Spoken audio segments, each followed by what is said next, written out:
Jesus, the last hours of his life, betrayed by Judas, surrounded by enemies, abandoned by his disciples, thrown under the bus by Pontius Pilate, flogged by the soldiers, crucified, and yet also sustained. That's the thought that I'd like to share with you today, thinking about how the Lord sustained Jesus Christ, his Son, to the end.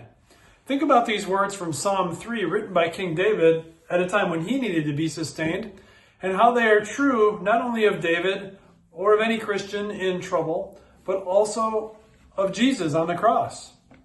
Lord, how many are my foes? How many rise up against me?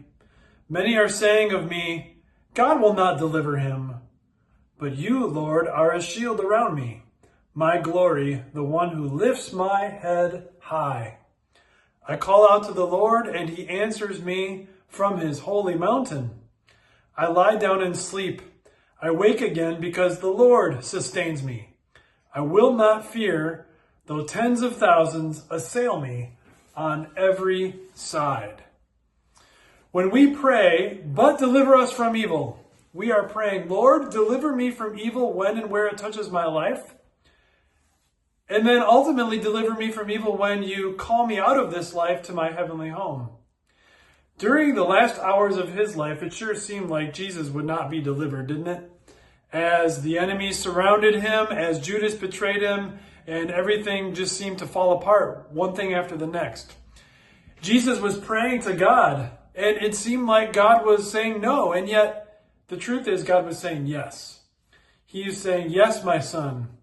This is best to destroy the devil's work. Yes, my son, this is best for you to give up your life in order to save sinners from their sins. Yes, my son, this is best, even though it's not what your first choice would be, which is to do something else to redeem the world. But it is the best to give up your life, to lay it down for the sins of all, and I will sustain you until the end. That's essentially what God the Father was telling God the Son. And so these words from Psalm 3 resonate as you think of Jesus in his last hours. The Lord was a shield around him the whole time, wasn't he? Even as he was being thrown to the wolves and allowed to be done to him whatever they wanted. The Lord lifted his head high. Jesus could stand tall and lift his head high, knowing that he was trusting his Father through every minute of the suffering.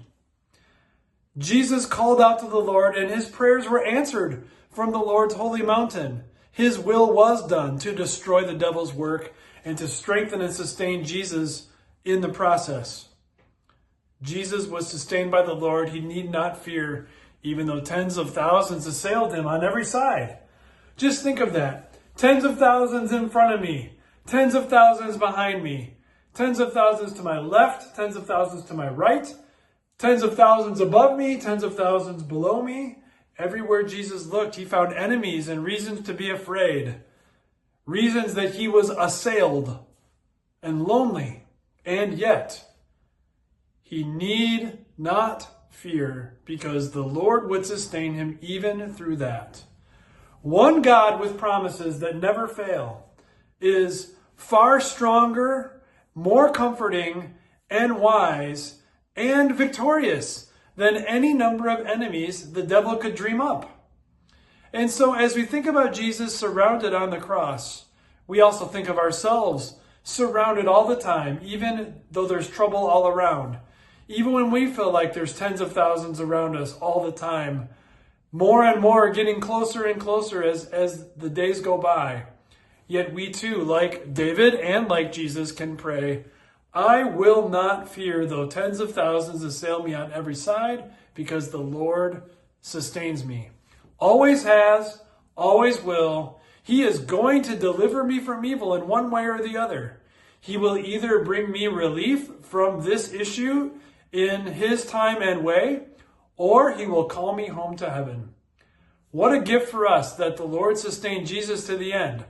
What a gift for us that the Lord will sustain you to your end as well.